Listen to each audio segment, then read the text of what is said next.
And we're going to be going into the SNK 40th anniversary collection here to look at some of the museum stuff.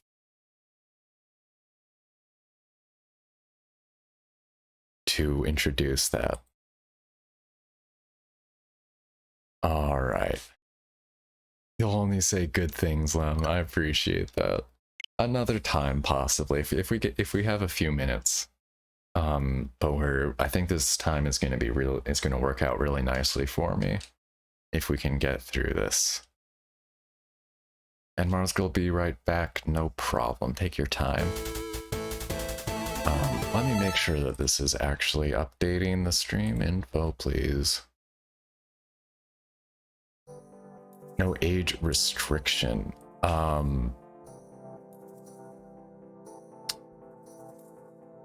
mean, that's what I'm saying is this is not family friendly, Mars Girl.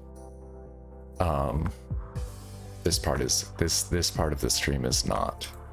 I don't think I can mark it as like for mature audiences. I think that's a YouTube thing actually.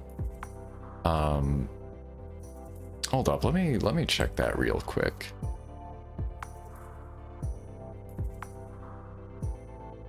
I would like to check that actually. Channel preferences, I think. And Lem, you said a no word. It's all right. Frick is one I'll put up with because I can treat that as a separate one. Okay, here we go. Enable this setting if your stream contains content that may be inappropriate for younger audience. I think that is, yes. I just hit the mature content button or toggle on Twitch. So actually, yeah, this should be considered mature topic. And so in theory, that may have just kicked out accounts that are verified under 18. I'm not sure.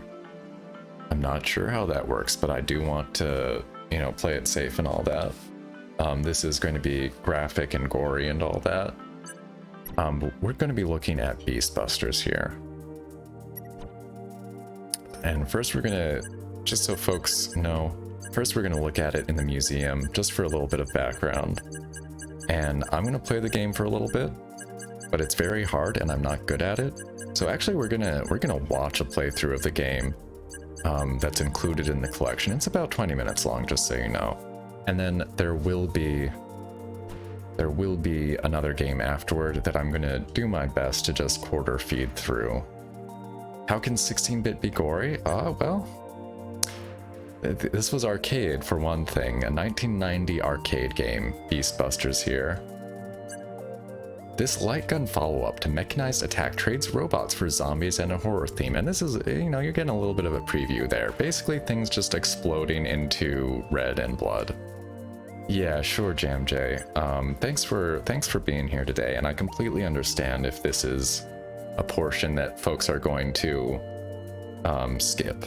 I realize it's pretty different from kind of the audience I've been building. Just trying to tangent for Halloween, and no worries. You know, take care of yourself, don't force yourself to be here, anybody. So the same mounted machine guns from Mechanized Attack were used, but more power-ups and bonuses could be found in the game. So they're talking, you know, this is an arcade machine, basically. You can see the 3 guns there at the bottom, and you would use those to be playing through it. There's a credit screen. These are just are these just screenshots now? Because we're just gonna see this in a bit. So enemies seem to jump at the player in 3D. Artists had to draw the same sprite in 3 different sizes to achieve this effect. So this would be before the hardware could actually scale the sprites themselves. That would be a standard hardware feature in a couple of years, I think. And Doc Slurkin, thanks Doc, I appreciate you being here.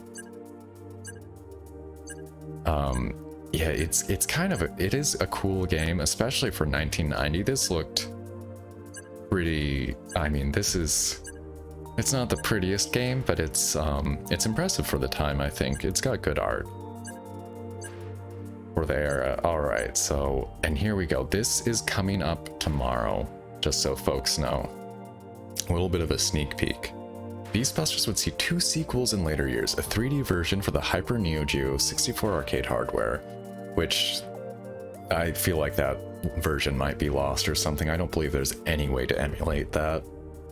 And a weapon collecting side story for the Neo Geo Pocket, pictured here. Yeah, this game I'm gonna try to start a playthrough tomorrow and get through that. And this is a arcade flyer, I think. There's the arcade cabinet. This kind of thing would draw me in right away as a kid.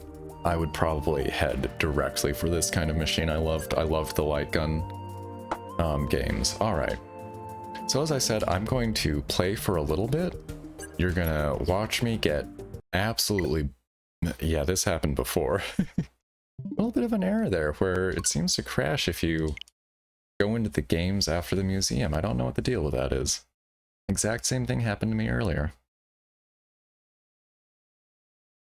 I'm gonna get bodied in Beastbusters for a bit. So, you know, for folks who wanted to see me fail at a game, you can get your hopes sky high here. It's coming up right now. We're gonna do a new game. We're gonna do it on normal. There is an easy, which I haven't really tried, unfortunately. So the way this works is rather than giving you any light gun options, the only way you can play Beastbusters in this collection is with a controller joystick. Jeez, gosh. Now what's our credit button here? There we go. And you have a shoot button and a grenade button, basically. This town is doomed. Those who enter never return. We've come to solve the mystery. So you just use your joystick to kind of point, and then it snaps back when the joystick does. It's not unplayable, but it feels bad. And with this being a Switch port collection, it's disappointing that there's no gyro option, there's no pointer option. And just to give a little bit of backstory, I think for a Twitch Prime thing, they gave away this collection on PC as well. And I thought, okay, well, I'll try that one out there because, you know, if I can play it on PC, probably playing this with mouse controls, you know, just click and point and shoot, that must be pretty good, right? Well, wouldn't you know it, the PC port has the exact same limitation, which is actually like almost shocking to me that the PC port doesn't let you use the mouse to point and shoot. You have to plug in a controller and use the joystick. Yeah, you could use a Joy-Con for motion, that's right, Lem. But they don't. So this is a really neat collection. There's a lot of other cool games in here. It's very well presented. It has a lot of, you know, good standard features, nice bonuses. I want to be clear about that. I think it's really worth picking up if you're interested in old arcade games or video game history. But there are some pretty disappointing aspects like that.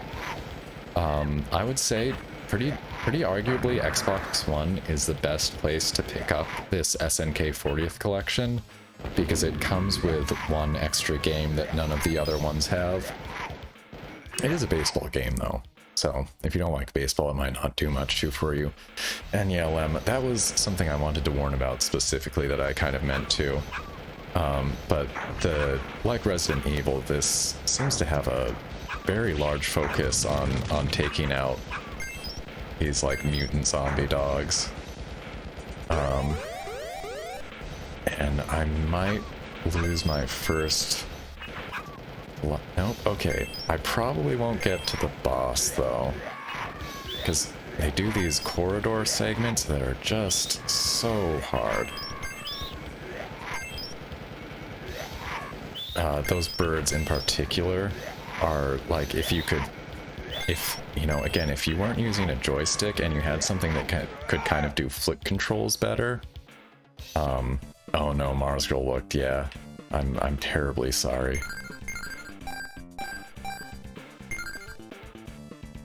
Okay. So I'm gonna let this go here. And what we're gonna do we're gonna quit the game. Not gonna save. I'm gonna lean back for a while, and I'm gonna, yeah, it's better not to think of them as dogs, really. They're mutated something or others. And we're gonna hit watch here. This is a really fun feature that I like seeing included now. Here you go, you can see 25 minutes, and we're gonna basically just watch a perfect 1 credit playthrough of the game. One thing I suspect is that this might, I wonder if this is balanced for 3 players, and it's, like, I wonder if the difficulty changes depending on how many people you have, because especially on later levels, it seems actually just not possible for 1 person to do alone. I'm not sure. I've never played this with anybody else. I wish I, you know, had someone that I could, like, try to practice this with me. Because I really did try practice playing through this on my own to see if I could get any way through it. And what I was saying before about not being able to use a mouse on a computer for playing it this way, I figured I had to look up and learn how to use an emulator called Final Burn Neo, and did get light gun emulation working so that I could just use a mouse. And guess what? I did better. I definitely do better using a mouse versus the joystick control. That still seems impossible. I did a quarter feed through the game and just thought it would be really tedious for people to watch. That's why I'm not playing the game. I'm sorry to make you watch through this again, but you know, let's enjoy how a perfect playthrough goes. And I'm curious, I wonder how they made this happen. If they got, I imagine they just kind of like recorded the inputs from an expert player, but I can't, I just can't imagine. I just got a buzz on my phone here. I will try to continue providing running commentary for the next 20 minutes or so. No, I got a text from my mom.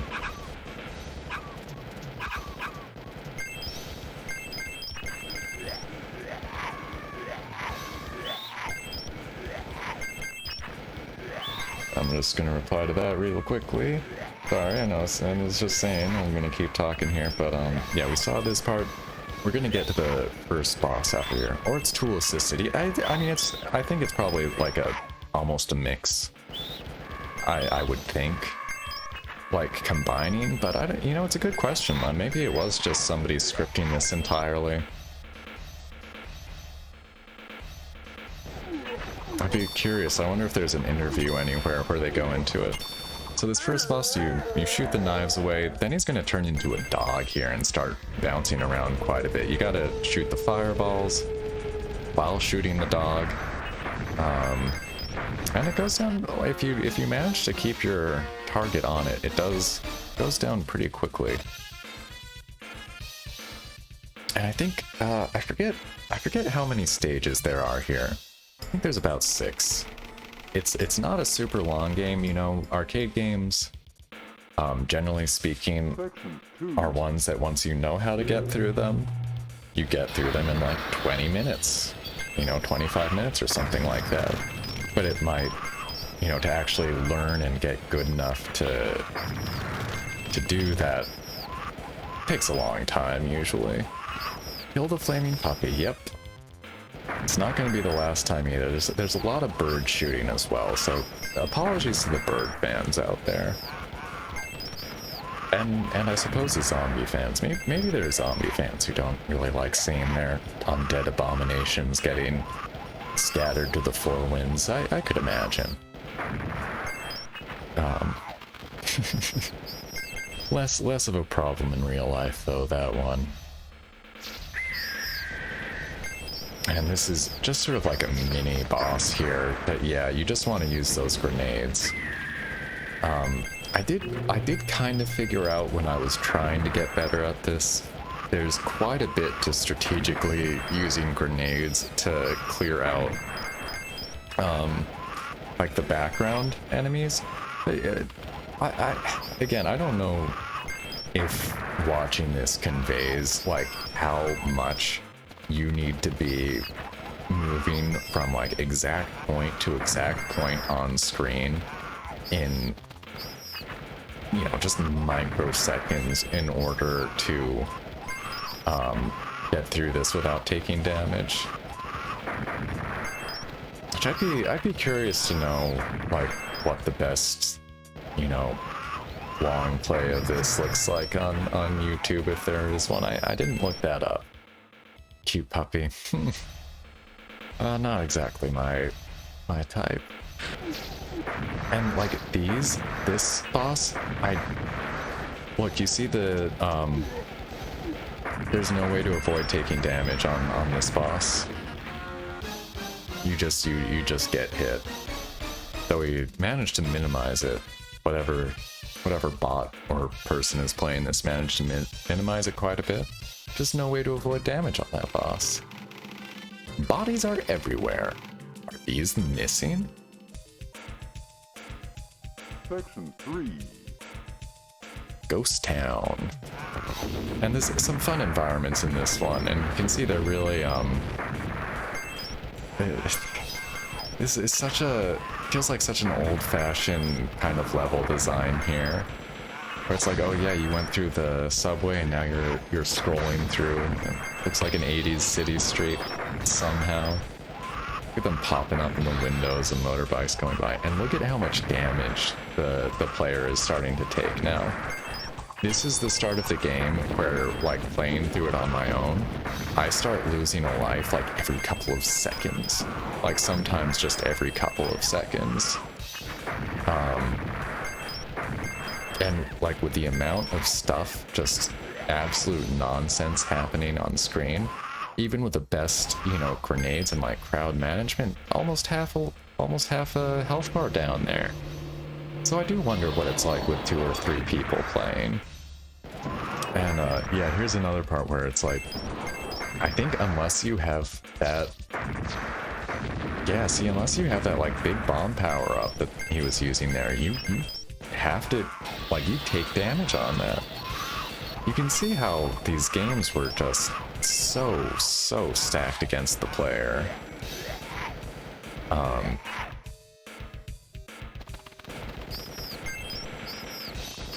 If you really want a weeaboo retro game for adults, Hong Kong 98 is technically a game. Yeah, I think you were talking about that one before, right? It's not a genre I go into too much, that's for sure. And I would probably not have much interest in this game, to tell you the truth, if it weren't for the follow-up on Neo Geo Pocket Color, which I think is actually a fun game that I like quite a bit. I don't think I can do a speed run of it, but I am going to see how quickly I can get through it for sure. But I am, you know, I'm probably generally interested in those weeaboo things.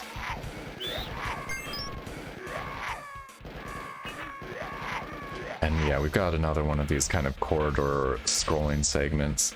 And again, just keep in mind, anything you see where it appears to be changing size, they did not have the technology to shrink or expand those sprites. So those were all just redrawn into different sizes. How about that? Play the game, I'll have to look into it. It sounds like a stretch to make it Halloween themed. But, you know, I do want to keep having variety going forward. And, again, you know, I want to be a family-friendly streamer, you know, kind of first and foremost. But as I said, there's going to be some variety in there for sure, for my pleasure.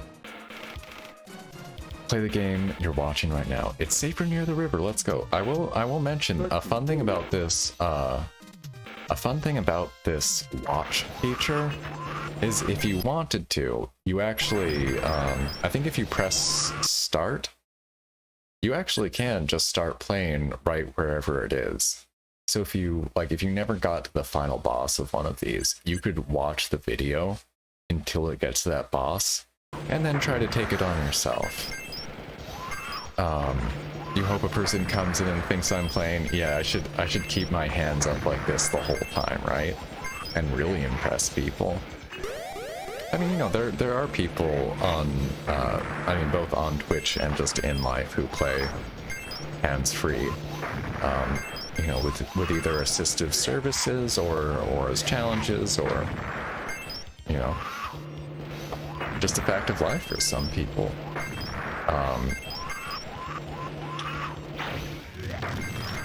Call it feature angle. Don't know about that one. No, there's some really great streamers. Steven Spohn is like a kind of a well-known disability advocate who focuses his activist efforts on like improving and increasing accessibility in video games. And he's quadriplegic and he plays with an assistive setup. And he's good at video games. He's really good.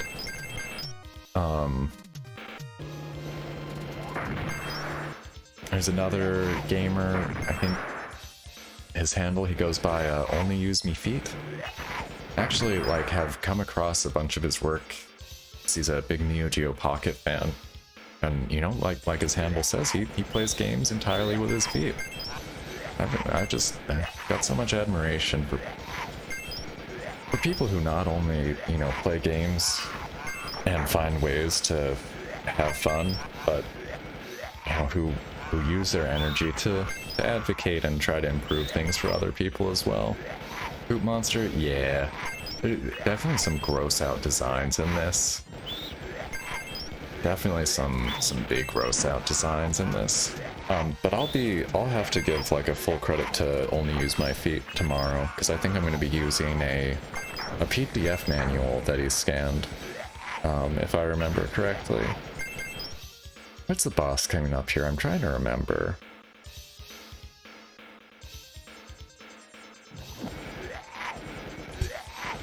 Yeah, I forget. I played through this like once or twice on my own, just feeding credits through it. So again, this was a choice that I made. I could have made you all watch me feed like $20 or $30 worth of quarters into this, and just seeing like game over screen after game over screen. And I thought, you know what?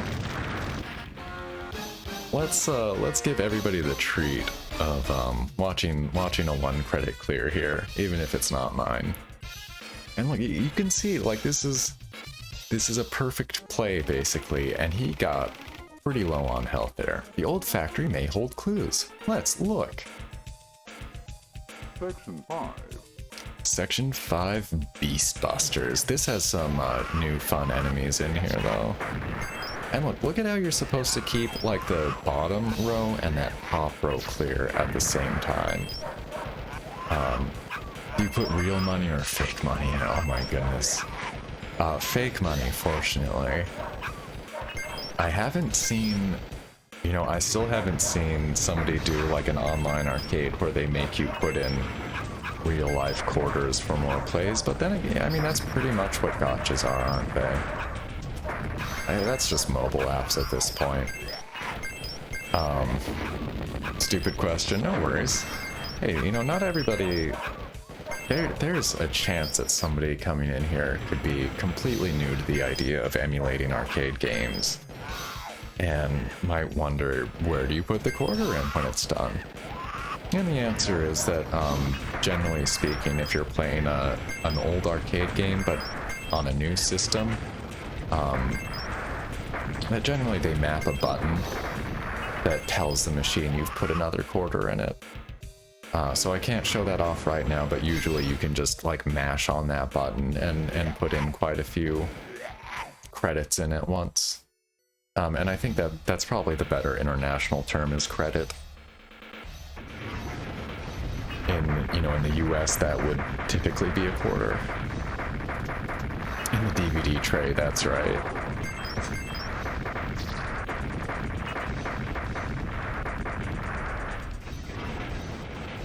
And a nice kind of golem boss here. Made out of trash or something. And hey, who doesn't relate? Who hasn't been there?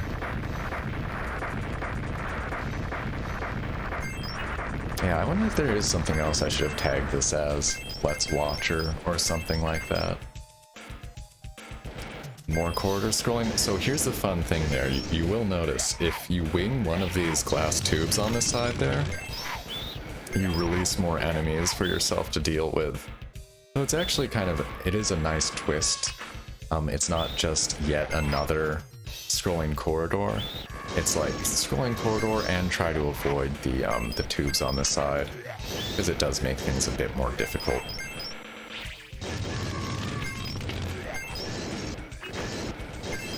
Please play one of the games. Oh, I am going to play the next game that I show off. Sharn shocking everybody with the surprise boo. Yeah, I realize it not going to be the most fun to just watch this the whole time. The next game that I'll be putting on here is called Night Slashers, and I will credit feed my way through that one. That's going to take me a little bit. I did try practicing that one before the stream. And I'm just not as ridiculously bad at it. But it's gonna be a lot of game overs. It's gonna be a lot of continues. I don't know the strats. Watch someone watch a game, yes. the ultimate purpose of Twitch, for sure. Hey, if it means anything for you, I haven't watched this whole thing before. I only watched a few minutes earlier. Do I know Infinity Train? No. What is Infinity Train? Should I look that up at this moment?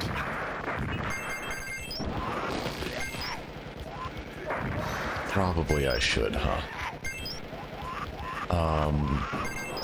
Animated comedy drama from a couple of years ago. I don't think I've heard of this.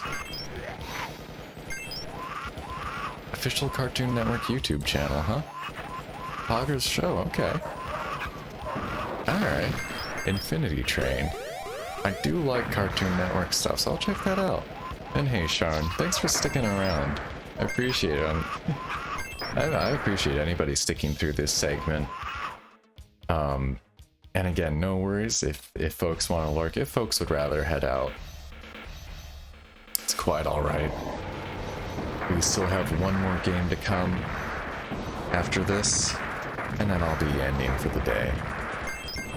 So Book 3 on HBO Max, owned by HBO now. What is the deal with all these shows going to HBO Max? I don't really get it.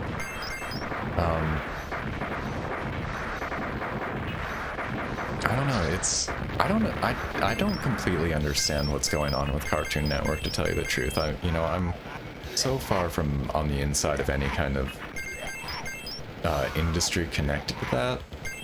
But like between how incredibly weird and kind of bad it seemed like they ended up. I don't know, just there was some real weirdness with Steven Universe. And then recently, it was pretty odd. I mean, Adult Swim, I realize, is kind of a different thing from Cartoon Network, but not entirely. Like, I think it's Cartoon Network and then whatever, William Street Studios? But either way, one of my favorite shows, Venture Brothers, got canceled. And it was just kind of odd because, like, you know, once people found out, of course, they're tweeting at Cartoon Network, at Adult Swim, etc. And I think Adult Swim put out you know, a tweet saying like, "Oh no, we love the Venture Brothers. We want to find a way for them to finish somehow." It's like, okay, but they're still canceled. I don't know. Should you stop your Prime and get HBO? Oh, I couldn't tell you that. I think I'm probably going to cancel my Amazon Prime though. I hardly order things from there anymore. I try to buy from other places. The free games that you get from like Twitch Prime now have gotten pretty unexciting. Really doesn't seem like a worthwhile benefit in my book. HBO is a cartoon Disney? I do not understand. And I don't think... Isn't Disney the Disney of cartoons? And I missed that caption there. Sorry, folks, meant to read that out loud. But here we go. Section 7, last battle. I do believe we have a boss rush here, and then it will be the end of the game. As I recall, we get to see all of these favorites.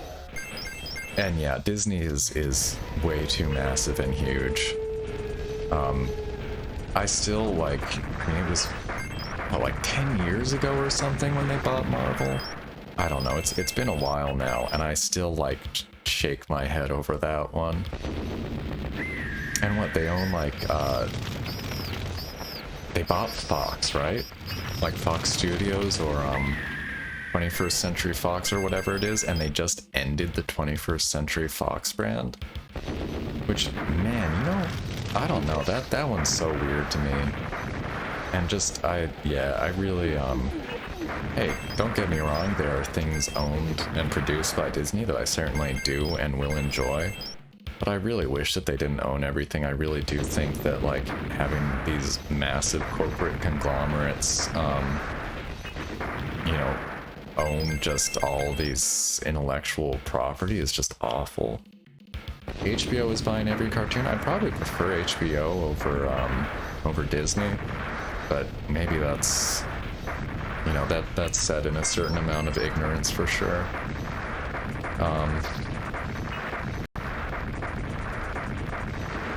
But I don't know, HBO does put out a pretty large amount of good television on a somewhat regular basis. I mean, they have their missteps, of course, but I don't know, last few, there've been a few really good.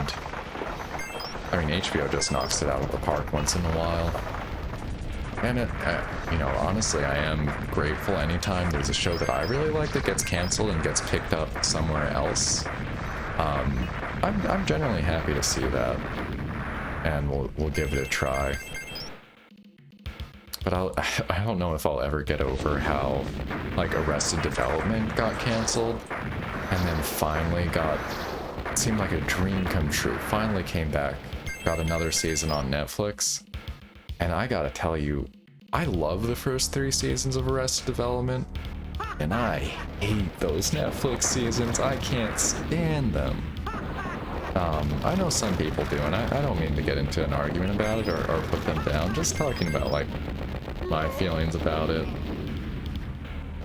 Would not stand the Netflix seasons of Arrested Development. Thought they were just really just weirdly written, really oddly mean-spirited, and not very funny to me, at least. Again, just personal opinions. And here we are. This is the final boss. You're shooting a big brain.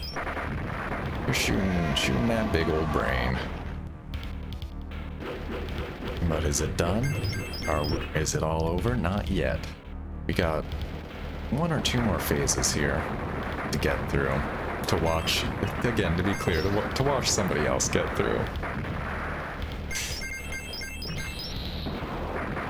But man, I don't know, it does make me sad that, like, The Simpsons is getting its 31st season, 32nd season?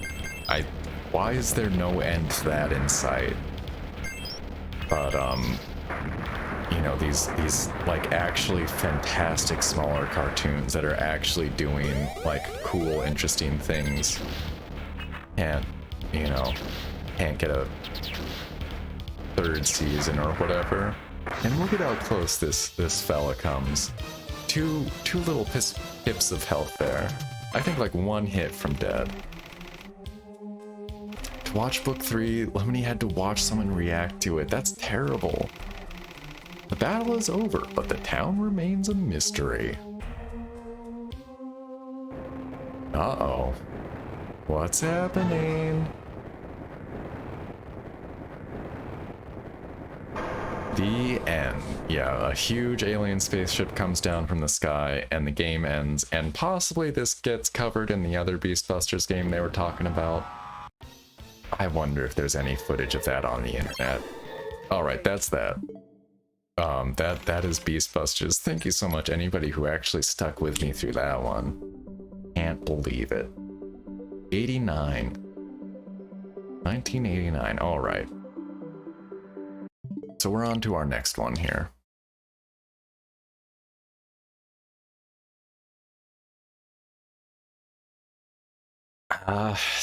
Still thinking no 35 today, Lem, I'm pretty sure.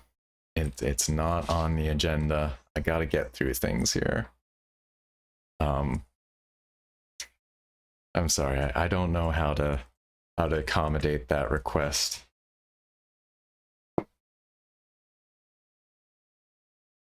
I wasn't sure I was gonna play it yesterday.